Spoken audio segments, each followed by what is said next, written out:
And now, it's time for another Dice Tower review with Tom Vasel.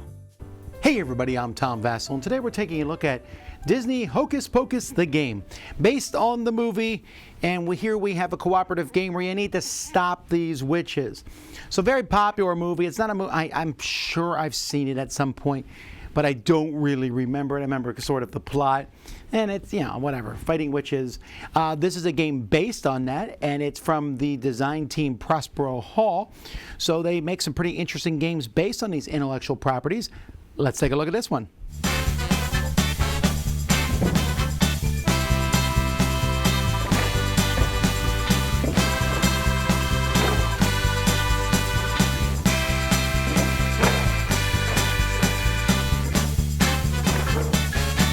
In this game, players are going to be playing with a deck of cards that are going to match to 5 colors and 5 symbols here.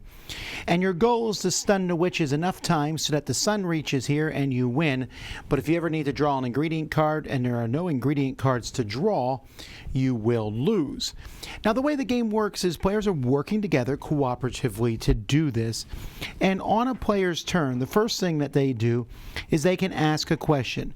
They can say, who has dead man's toe, or who has newt saliva, or who has yellow cards. And each person's just going to say, I do, or nothing. They can't say how many they have. So if someone asks me about blue cards, and this is what I have, I can't say I have 3 blue cards. All I can say is yes. Then you'll play one of your ingredients from your hand out on the board. You have to match the color, or you have to match the ingredient that's on the top. Now, there's no purple out there, so I couldn't play any card that matches purple. But this card here, newt saliva, could go here, on top of this one, or on top of this one. You must play a card from your hand, and then you draw one ingredient. 2 of the cards have special abilities when you play them.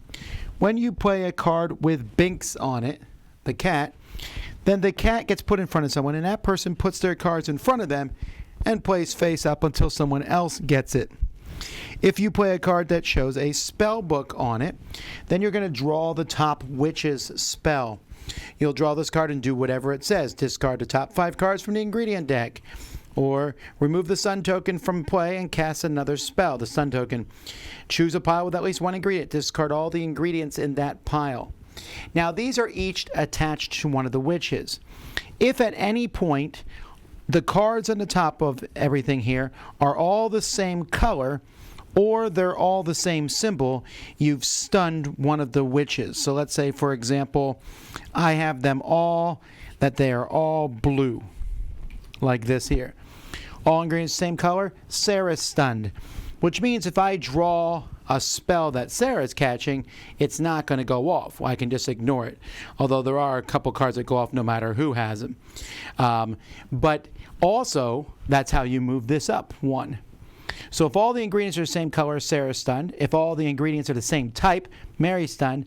And if all the ingredients are the same type and you see all 5 colors, then Winifred is stunned.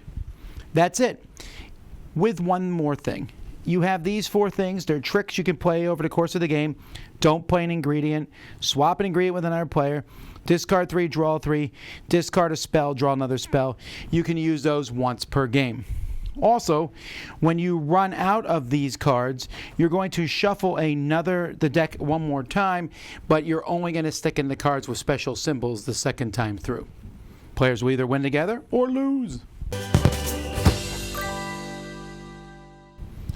The cards are decent quality. They're glossy cards, but the artwork, I think, is really well done.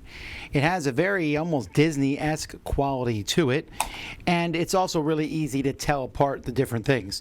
Dead man's toe, you're not going to get confused with newt saliva. And it's kind of gross, but also cartoony, so I don't find it to be that big of a deal. Binks the cat is a nice wooden piece that you put in front of players.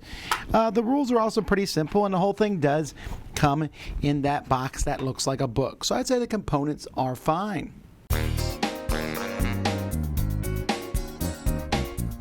Hocus Pocus feels a little bit to me like cooperative Uno. You know, you're playing the same cards on top of each other, and you're either going to have the same symbol or the same color. The game, and I didn't mention this in the rules overview, but you ask questions because there's no communication about what's in your hand. The witches, if it casts a spell, you're not allowed to talk about what's in your hand. Okay, fun theming, but it makes the game, you ask these questions, and you're really just asking to kind of show people what you have in your hand and what they have in their hand. But a lot of this doesn't really matter. So, for example, if I say, who has a giant's toe? And you say, I do, and Susan says she doesn't. Fine. Okay, now I know that you have one and she doesn't. But since you both draw a card at the end of your turn, that's almost useless information. It's only useful at this one point in time. And I have to play a card my turn, even if it's not good. And so what happens more often than not in this game is you have 4 colors, and you're looking for that 5th color, but it needs to be, you know, a giant's toe, and everyone's looking for a blue giant's toe, and no one has it. So then can we change it to another thing, and then that? And then I'm like, yeah, you're right. I have this one here, which is the newt's tongue or whatever. I'll play this on top, and then that changes it to blue, and then we can do that. The problem is that it comes to the next person's turn, and Amanda has nothing that she can do, so she's forced to play a card down, and we have to start from scratch again. That, and half the cards, not half, but a lot of the cards have those witches spells, which are just crazy random. This game is not unbeatable. I'm not saying it's impossible to win. I'm just saying it's so lucky it doesn't matter. Yeah, you have those tricks that help you out a lot. Yeah, the cat makes you play your hand face down, which, by the way, sounds cool in theory. But if someone plays the cat on me and I'm like, oh, I'll put my hand down. And then in the next turn, Palmer plays their cards and, oh, I got to pick mine up. And now Amanda puts her cards down. It's like, come on. It's helpful, but it's just this constant picking up your cards, putting them down. I don't know. Between that and the extreme randomness, and it never felt like we were making any clever decisions. You were just trying to change each pile to the same ingredient or the same color. And that's it. It's too random, I think, for adults to enjoy, but it's kind of hard and too unlucky at times for kids. So I'm really not sure where the audience for Hocus Pocus is. It's definitely not me. I didn't hate the game, but I also will have no desire to play it again. There are so many cooperative games out there, both simple and complex. This one just falls in the category of too random for me to care about. I'm Tom Vasel, and this has been Hocus Pocus on the Dice Tower. Dice Tower Judgment just doesn't really come together as a good game.